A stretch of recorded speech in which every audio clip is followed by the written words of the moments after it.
കാലിക്കറ്റ് സർവകലാശാലയിലെ സെമിനാറിൽ നിന്നും വിട്ടുനിന്നതിൽ വിസിയോട് വിശദീകരണം തേടി ഗവർണർ. ചാൻസലർ എന്ന നിലയ്ക്കാണ് വിശദീകരണം ആവശ്യപ്പെട്ടത്. ക്യാമ്പസിൽ SFI ബാനർ സ്ഥാപിച്ചതിൽ നേരത്തെ തേടിയ റിപ്പോർട്ടിന് 24 മണിക്കൂർ കഴിഞ്ഞിട്ടും വിസി ഡോക്ടർ MK ജയരാജ് മറുപടി നൽകിയിട്ടില്ല. കാലിക്കറ്റ് യൂണിവേഴ്സിറ്റി സനാതനധർമ്മ ചെയറും ഭാരതീയ വിചാര കേന്ദ്രവും നടത്തിയ ശ്രീനാരായണ ഗുരുവുമായി ബന്ധപ്പെട്ട സെമിനാറിൽ വൈസ് ചാൻസലർ ഡോക്ടർ MK ജയരാജിനെയാണ് അധ്യക്ഷനായി തീരുമാനിച്ചിരുന്നത്. എന്നാൽ രക്തസമ്മർദ്ദ നിരക്കിലെ വ്യതിയാനം കാരണം ആശുപത്രിയിലായതിനാൽ വൈസ് ചാൻസലർ പങ്കെടുത്തില്ല. പങ്കെടുക്കില്ലെന്ന് അറിയിക്കുകയോ PVCയെ അയക്കുകയോ ചെയ്തില്ലെന്ന് സെമിനാർ വേദിയിൽ തന്നെ വിമർശനം ഉയരുകയും ചെയ്തിരുന്നു. ചാൻസലർ പങ്കെടുക്കുന്ന പരിപാടിയിൽ എന്തുകൊണ്ട് പങ്കെടുത്തില്ലെന്ന വിശദീകരണമാണ് വൈസ് ചാൻസലറിൽ നിന്ന് തേടിയിരിക്കുന്നത്. രാഷ്ട്രീയ നിർദ്ദേശപ്രകാരമാണ് വൈസ് ചാൻസലർ സെമിനാറിൽ പങ്കെടുക്കാതിരുന്നത് എന്നാണ് വിവരം. അതേസമയം കഴിഞ്ഞ ദിവസം കാലിക്കറ്റ് സർവകലാശാലയിൽ SFI സ്ഥാപിച്ച ബാനർ നീക്കാത്തതിലും ഗവർണർ വിശദീകരണം ചോദിച്ചിരുന്നു.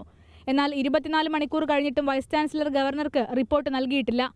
ആരോഗ്യ പ്രശ്നങ്ങൾ കാരണം ആശുപത്രിയിലായിരുന്നുവെന്നും ഇന്ന് റിപ്പോർട്ട് നൽകിയേക്കുമെന്നുമാണ് VCയുടെ ഓഫീസ് പറയുന്നത്. ഈ വിഷയത്തിൽ വൈസ് ചാൻസലർക്കെതിരെ നടപടിയുണ്ടായേക്കുമെന്നാണ് രാജ്ഭവനിൽ നിന്നുള്ള വിവരം.